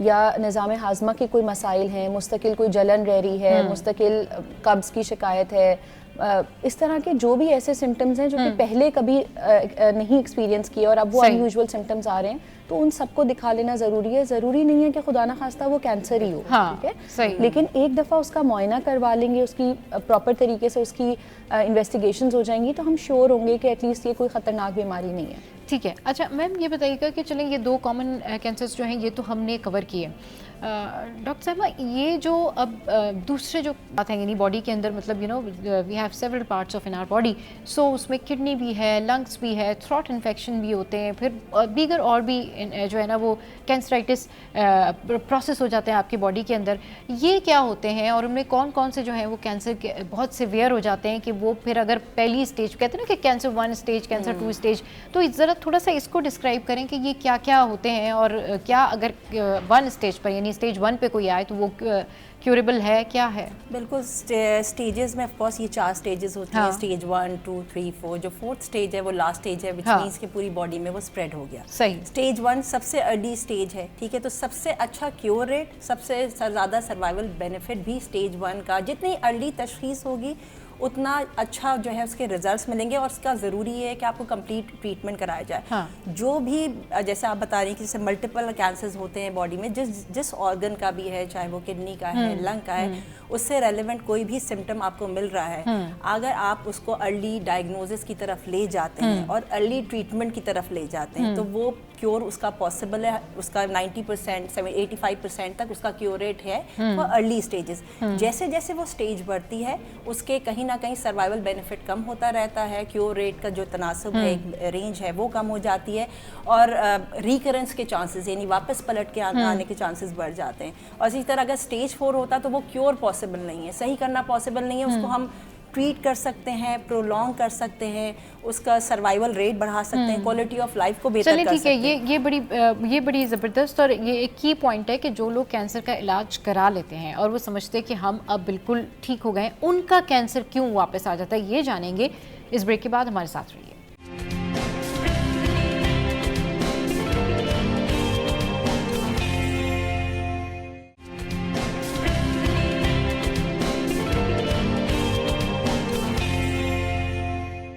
वेलकम बैक। तो जो ये रिपीट साइकिल है कैंसर का, ये क्यों हो जाता है? लोग कहते हैं जी ठीक है हम तो रिकवर हो गए थे लेकिन फिर वापस आ गया। एक बात ये, दूसरा ये कि जो कैंसर की तशखीस के लिए यानी इसको पिक करने के लिए कि ये है आपकी बॉडी में या नहीं है, बायोप्सी, इससे लोग बहुत दूर भागते हैं और कहते हैं जी बायोप्सी कराई तो ये प्रॉब्लम हो गई। इसकी क्या रियलिटी है? मैम से पूछेंगी जी ये दोनों सवाल जो है इनके जवाब। देखिए, जब भी हम किसी चीज़ का इलाज करते हैं और हम बिलखुसूस कैंसर में आगे, जैसे कैंसर के इलाज की मुख्तलिफ कुछ मोडालिटीज़ हैं जिसमें सर्जरी है, कीमोथेरेपी है, रेडिएशन थेरेपी है, जो अमूमन किसी ना किसी पॉइंट इन टाइम पे पेशेंट्स को मिलता है। तो इन सारी मोडालिटीज़ का मकसद ये होता है कि बीमारी क्योर भी हो जाए और बीमारी के वापस पलट के आने के चांसेस को हम कम कर सकें। ठीक है, इसी तरीके से हम जब कीमोथेरेपी या शुआएं या ये वाला इलाज देते हैं तो उसका मकसद ये होता है कि बीमारी खुद उस जगह पे वापस ना आए और जिस्म के किसी और हिस्से में वापस ना आए। लेकिन अनफॉर्चुनेटली कोई भी ट्रीटमेंट या कोई भी इलाज कभी भी 100% गारंटी नहीं दे सकता, लेकिन यकीनन वो उस बीमारी के वापस पलट के आने के चांसेस को बहुत कम कर सकता है। मिसाल के तौर पे हम बहुत सारी डिजीज़ में ये कहते हैं कि कीमोथेरेपी बीमारी के वापस आने के चांसेस को 50 to 60% उसका रिस्क कम करती है।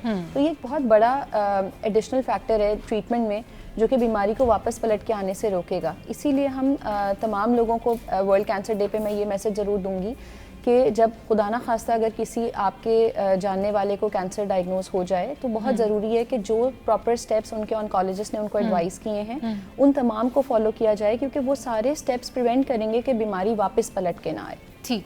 दूसरा आपका बहुत अहम सवाल है बायोप्सी के बारे में। तो देखें, जब भी हम कैंसर को डायग्नोज करते हैं कुछ बहुत ही फ्यू कैंसर्स को छोड़कर बायोप्सी, यानी बायोप्सी का मतलब ये है कि उस जख्म से या उस बीमारी से हम एक छोटा सा टुकड़ा सैंपल के लिए ले जब तक वो सैम्पलिंग नहीं होगी तब तक हमें पता नहीं चलेगा कि वो बीमारी किस किस्म की है। ट्यूमर की भी बहुत सारी टाइप्स होती हैं, बहुत सारे ग्रेड्स होते हैं और उन सबका इलाज उसके हिसाब से मुख्तलिफ होता है।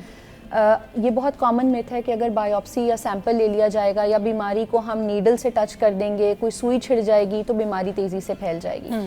तो ये एक बहुत कॉमन गलत फहमी है और इसको हमें दूर करना चाहिए, क्योंकि जब तक हम बायोप्सी के जरिए बीमारी को कंफर्म नहीं करेंगे तब तक वो बीमारी ट्रीट क्योंकि बहुत सारे लोग ये कहते हैं ना कि जी हम पहले तो ठीक थे लेकिन जैसे ही हमने बायोप्सी कराई ना उसके बाद से जो है वो जख्म फैल गया या हमें प्रॉब्लम होना शुरू हो गई। ये एक मिथ है बिल्कुल। और मैं थोड़ा सा इसमें ऐड और ये करना चाहूँगी कि हम स्पेशली हम कहाँ हर्डल फेस कर रहे हैं, कहाँ वो गैप है जो फिल करने की ज़रूरत है।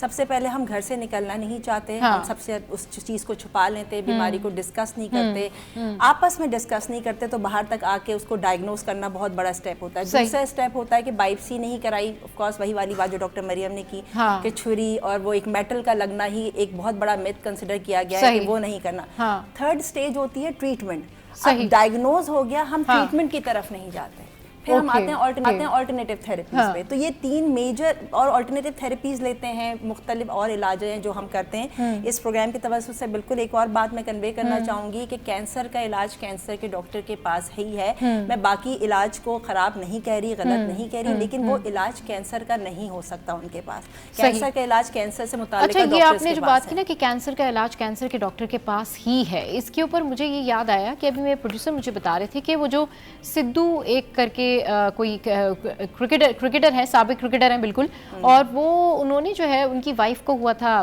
कैंसर, और उसके बाद फिर उन्होंने जो है वो कुछ रेमेडीज़ शेयर की लोगों के साथ में। आई गेस आप लोगों की नज़र से भी वो रेमेडीज़ गुजरी होंगी। सो पता नहीं कोई करेले का जूस और कितने दिन तक पता नहीं क्या करना, उसके बाद जो है वो हल्दी है उसमें, और वो जो भी उन्होंने रेमेडी शेयर की, उसके बाद जो इंडिया में ही वहाँ जो डॉक्टर्स थे उन्होंने फिर उसके ऊपर क्लेम भी किया कि भाई आप ये कैसे कह रहे हैं कि ये ठीक हो गई। तो वो मैं आपसे पूछना चाहूँगी, व्हाट वाज दैट, वो इतना कंफर्म होके और इतना श्योर्ड होके वो रेमेडी लोगों को बता रहे थे कि इसके ख्याल में जितनी भी ये साइंस है पूरी और वो जो डॉक्टर्स बैठे हुए हैं, जो स्पेशलिस्ट हैं, जो ऑन्कोलॉजिस्ट हैं, जो कि मतलब इसके स्पेशलिस्ट हैं, बाहर से कोर्सेज करके आ रहे हैं, उनको तो फिर उनसे सीख लेना चाहिए कि भाई ये तो रेमेडी कमाल हो गया। बिल्कुल एक्चुअली देखिए ये अगर मैं समझती हूँ इस हवाले से, मैंने भी इसको मेरी नज़र से गुजरा, तो ये एक हेल्दी लाइफस्टाइल को प्रमोट करने वाली बात है। हल्दी है, हमारे मजहब में भी है, कितनी इफेक्टिव है, बाकी चीज़ें भी, but these are the supportive therapies. ये आपका जो मेन ट्रीटमेंट है ये वो नहीं है, ये आपको सपोर्ट जरूर कर सकता है, और वो लेकिन वो ही वाज क्लेमिंग दैट कि मैंने तो सिर्फ यही किया और उसके बाद वो जो उनकी वाइफ थी वो ठीक हो गई, और उन्होंने बाकायदा धुआंधार प्रेस कॉन्फ्रेंस भी की और वो ठीक हो गई। लेकिन उसके बाद आई थिंक किसी हॉस्पिटल ने ये भी क्लेम किया था कि इन्होंने हमसे कीमोथेरेपी ली थी और पूरा ट्रीटमेंट लिया था, जहां तक मेरी नजर से गुजरी है चीजें। तो वो ट्रीटमेंट हुआ था, उसके साथ ये सपोर्टिव थेरेपी दी गई जो कि हमारी प्रिवेंशन का भी हिस्सा है। नहीं, उन्होंने कहा था कि मैंने ट्रीटमेंट लिया, लेकिन उससे वो जो उनकी कीमोस चल रही थी उससे उनको फायदा नहीं हुआ। फिर उसके बाद वो फाइनली डॉक्टर्स ने जवाब दे दिया, फिर उसके बाद फाइनली वो इस रेमेडी पर आए, और फिर उन्होंने बताया कि भाई देखिए किस तरह से डाइट में जो नेचुरल एंटीऑक्सीडेंट्स हैं उनका डेफिनेटली रोल है, ठीक है, लेकिन उसको हम कभी भी डेफिनेटिव ट्रीटमेंट कंसिडर नहीं कर सकते। अच्छा, तो जब हम बात करते हैं ना कि आज तो फिर इस तरह तो फिर जो आम लोग थे वो उसको कैरी करके, उनकी सजेशन को कैरी करके, फिर उन्होंने ये सोचा होगा कि भाई चलें जी हल्दी करेला और सारी चीजें। बहुत सारे पेशेंट्स ऐसे आए और उन्होंने मुझे दिखाया कि ये देखिए इससे तो बहुत बेनिफिट है, तो हम इस ट्रीटमेंट पे क्यों जा रहे हैं। तो ये हमने रूटीन में अपने ये चीज खुद भी फेस की कि लोगों ने बहुत इनकरेज किया इसको, बट ये एक सपोर्टिव ट्रीटमेंट है। हमें हेल्दी लाइफस्टाइल में ये चीजों को वैसे भी इनकरेज करना चाहिए। हैविंग द ऐसा प्लेटफॉर्म्स जिस पे हम जैसे आज वर्ल्ड कैंसर डे के हवाले से बात कर रहे हैं, तो ये भी बहुत ज़रूरी है कि जब हम किसी चीज़ की अवेयरनेस देते हैं और आपको करेक्ट इन्फॉर्मेशन आप तक आ गई, तो उस इन्फॉर्मेशन को आगे पहुंचाना बहुत ज़रूरी है। जैसे हमने बायोप्सी की बात की, तो जितने लोग सुन रहे हैं या जिनको ये चीज़ क्लियर है उनके जहन में कि ये गलत फहमी है, इससे बीमारी नहीं बढ़ती, क्योंकि हमारे यहाँ लोगों को जब किसी बीमारी का पता चलता है तो अपने आसपास के लोगों से मशवरा करते हैं।